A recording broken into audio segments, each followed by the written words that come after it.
కొంతమందిని ఎప్పుడు చూసినా ఆనందంగా కనిపిస్తారు. అంటే వారికి ఎటువంటి కష్టాలు లేవని, జీవితం అంతా సాఫీగా గడిచిపోతుందని అర్థం కాదు.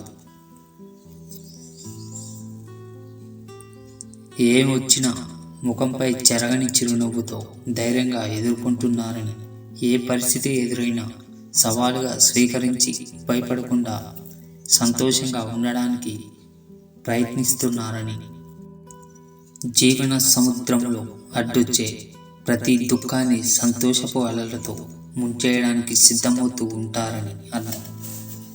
నువ్వు కూడా ఎప్పటికీ అలాగే ఉండు. సంతోషంగా, ఆనందంగా.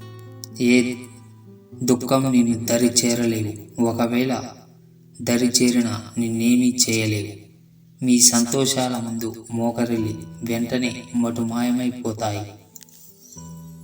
నువ్వు ఉన్నత స్థాయిలో ఉన్నావంటే అది నీ పట్టుదలను, శ్రమను సూచిస్తుంది. ఆ స్థాయిని చేరుకోవడానికి నువ్వు పడిన సంఘర్షణలు ఎన్నటికీ మరవకుండా వాటిని జీవిత పాఠాలుగా గుర్తుంచుకో.